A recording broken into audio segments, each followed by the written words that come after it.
A un mes y 3 semanas de que decidamos en las urnas quién será el futuro presidente del país, los candidatos han lanzado ya sus mejores propuestas.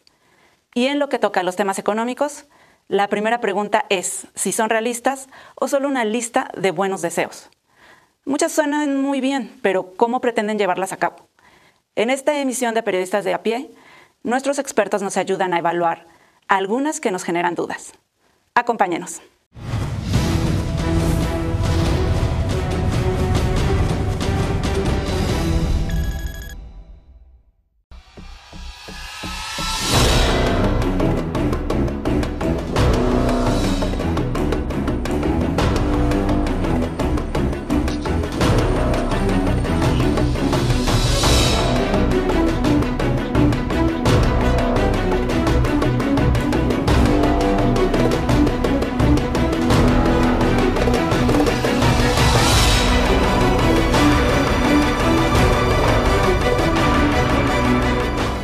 Antes de empezar a revisar algunas de las propuestas de campaña, es útil echar un vistazo al país que tenemos y cómo se ha repartido el desarrollo económico a lo largo y ancho del territorio nacional. El economista José Luis de la Cruz lo describe de la siguiente manera. Yo creo que el momento histórico que vive México es un momento histórico de contrastes, que ha fragmentado al país. ¿En qué sentido? Perfectamente en México conviven una nación en donde hay sectores productivos, regiones de México que pueden competir con cualquiera en el mundo, pero en donde eso alcanza para que 500,000 mexicanos sean los que puedan ganar más de 10 salarios mínimos. Por otro lado tenemos un país de pobreza, en donde 53 millones se encuentran en esa situación, pero en donde 60 millones no tienen el ingreso suficiente para adquirir las canastas básicas. Mientras que las propuestas de los candidatos Ricardo Anaya y José Antonio Meade apuestan por continuar con un modelo de economía abierta y de libre mercado, Andrés Manuel López Obrador se inclina más hacia retomar el modelo de desarrollo estabilizador de mediados del siglo pasado. Si bien esta última parece una propuesta anquilosada, el modelo vigente no ha cumplido con el crecimiento económico prometido y prevalecen la pobreza y la desigualdad en nuestro país. Bueno, sin lugar a dudas, las necesidades y los desafíos y las fortalezas del México del 2018 son muy distintas a las que se tenían en 1986, cuando se comenzó el proceso de apertura, de 1994, cuando inició el Tratado de Libre Comercio de América del Norte. Y además el mundo está cambiando en términos de apertura económica. Hoy lo que vemos es a China y Estados Unidos disputándose la hegemonía global, ver hacia el pasado inmediato y pensar que con el modelo que estamos viviendo vamos a poder enfrentar los desafíos y los retos que México tiene, pues me parece que ya es insuficiente, porque es un modelo económico de apertura en donde la apertura ya se dio. Digamos, firmar más tratados tendrá efectos marginales en la parte positiva y lo que nos ha generado es un crecimiento económico de 2.5%, además heterogéneo, porque mientras hay estados que sí pueden crecer entre 6 y 10%, hay otros en donde sus tasas de crecimiento son negativas, como Campeche, Tabasco, por ejemplo. Ir más atrás hacia la época del Estado desarrollador, lo que nos lleva es a recuperar por el lado positivo un momento en donde México creció a niveles de 6, 7%, con inflaciones bajas, con bajo endeudamiento, pero en donde los puntos de partida eran distintos, es decir, no existía una globalización, no existía en un momento dado la competencia que se tiene ahorita. México venía de una alta inversión del Estado y hoy esas condiciones no se tienen. Con esto en cuenta, veamos algunas de las propuestas más importantes de los 3 punteros en las encuestas por la presidencia. Para ello, Zuni Villa, del Centro de Investigación Económica y Presupuestaria, nos ayuda a analizarlas. Entre las propuestas más importantes de López Obrador está la de eliminar la corrupción como quien barre las escaleras, de arriba a abajo, y de esa manera ahorrar unos 500,000 millones de pesos. ¿Pero es posible? ¿Y es suficiente ese ahorro para financiar todo lo demás que propone? Bueno, ojalá y la corrupción se pueda eliminar por mandato, ojalá y todos quisiéramos eso, pero creo que esto va más allá. No solamente se trata de eliminar la corrupción por arte de magia, sino que tendríamos que entonces tener una burocracia más profesional, tendríamos que tener unos contrapesos más exigentes y con más dientes para poder castigar realmente a quien cometa actos de impunidad. En términos de ahorro, pues a lo a las propuestas que yo he escuchado es que López Obrador dice que no solamente es que vaya a eliminar la corrupción, sino esto también es un esfuerzo de bajar sueldos para algunos funcionarios, que creo que pudiera darse. Sin embargo, pues bueno, habrá que ver cuáles son los incentivos para estos funcionarios que de cierta forma ya tienen alguna experiencia haciendo lo que hacen, bien o mal, pues cuáles son sus incentivos para seguir haciendo su trabajo. López Obrador espera que con el dinero que se ahorre en corrupción e implementando una burocracia austera, podrá dar apoyos directos a sectores vulnerables como jóvenes y adultos mayores. Pero, ¿alcanzará ese dinero para ello?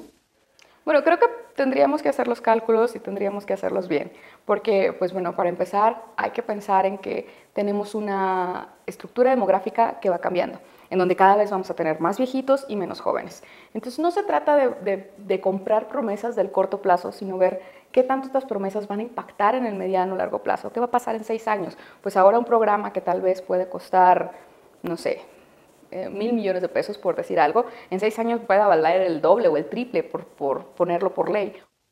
Por su parte, Ricardo Anaya, a inicios de su campaña, promovió la idea del ingreso básico universal, una ayuda monetaria para todas las personas en el país. Si tomáramos el presupuesto de egresos de la Federación, es decir, todo el dinero que el gobierno federal tiene para gastar, unos 5.4 billones de pesos, y lo repartiéramos entre los 112 millones de mexicanos, a cada quien nos tocarían unos 4,000 pesos al mes. Pero, ¿qué tan factible es esta propuesta y qué implicaría en términos de gasto? Bueno, justo creo que valdría la pena, una vez más, o sea, ver cuáles son los mecanismos para poderle dar este dinero a todos. Como les mencionaba hace rato, el gasto público es un juego de suma cero. O sea, sí, claro, podemos darle dinero a todo el mundo, pero esto va a ser una contrapartida en que, pues bueno, ya no tengas el seguro para las jefas de familia, que no tengas tal vez Prospera, que no tengas tal vez otro tipo de programas de ayuda para el campo, que a fin de cuentas puedan subsanar los costos que implicaría darles el ingreso básico. Otra de las propuestas del queretano es aumentar el salario mínimo a 190 pesos. Pero, ¿cómo se podría hacer esto sin que los precios se disparen? El tema es que el salario mínimo antes era la base, sí, claro, era la base para algunas multas, para poner algunas prestaciones, para poder tener algunas cuotas.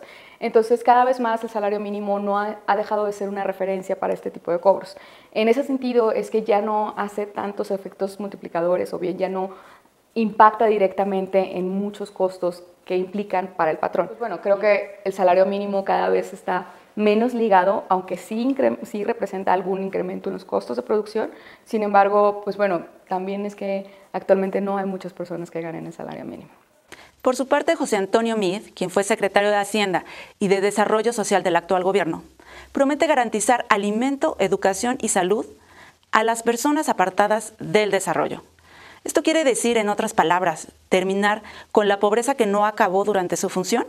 Sino las personas y todas las regiones se desarrollan con base en lo que tienen. O sea, no solamente se trata de llevar escuelas, hay que llevar maestros y también hay que ver si las habilidades que están aprendiendo las pueden aplicar en su entorno local. Si no se puede aplicar en el entorno local, entonces esa comunidad tal vez no va a crecer porque van a terminar migrando los chicos que sean educados. Una vez más, no se trata de, bueno, esto es para todos, sino realmente para quiénes. Y bueno, para las personas más alejadas del desarrollo.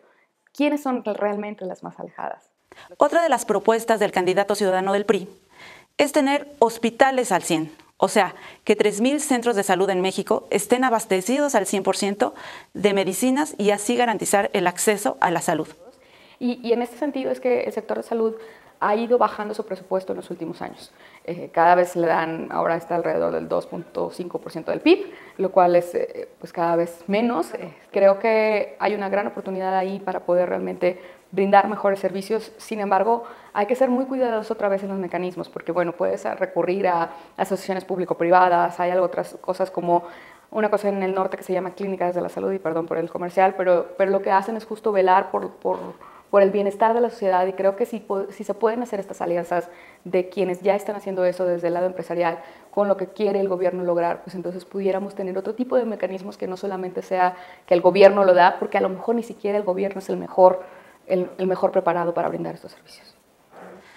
A pesar de que las propuestas de los candidatos se han repetido en numerosos mítines, entrevistas y debates, pareciera que aún les falta algo muy importante: los andamiajes operativos con los que funcionarán y los planes financieros que las echarán a andar. Bueno, creo que cada uno y todas las promesas que se han hecho no terminan de encajar y porque pues por lo mismo son promesas y bien dicen que en el discurso de la campaña es uno y ya cuando eres gobierno pues es totalmente diferente porque te enfrentas a muchos retos desde la implementación, desde que tengas la burocracia adecuada para poder implementar todo lo que prometes. O sea, hay que reconocer que esto no se trata de que venga el Mesías y por obra de magia se va a arreglar todo, sino que pues hay una serie de estructuras que habría que arreglar primero antes de decir desde el primer día de mi gobierno voy a implementar cualquier cosa.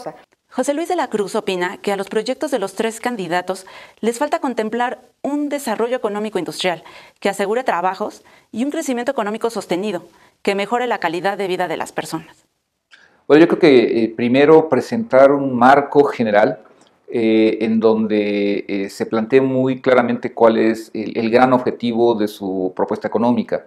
Es decir, por un lado, lo fundamental es cuáles son los objetivos de crecimiento económico. Es decir, uno de los grandes pendientes del país es que solo estamos teniendo un desempeño de un crecimiento de 2.5% en promedio anual en los últimos 30 años y aún después de la puesta en marcha del Tratado de Libre Comercio. Entonces me parece que lo primero es cuál es su compromiso, sus metas de crecimiento económico. Asociado con eso, ¿cómo lo van a lograr? ¿Cómo lo van a lograr en términos de inversión? Por ejemplo, hoy la inversión pública en nuestro país apenas contabiliza alrededor del 2% del PIB. En cualquier otra nación desarrollada llega a representar 8, 9 y hasta 10% de su Producto Interno Bruto. Entonces, evidentemente hay un rezago sobre el cual no nos están platicando. Tercero, pues lo que está asociado a la inversión privada nacional, ¿cómo la van a fomentar? Me parece que eso es una ausencia también importante.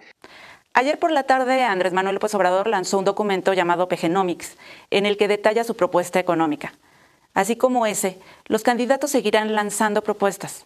En cualquiera de los casos, lo mejor es cuestionarlas e informarse.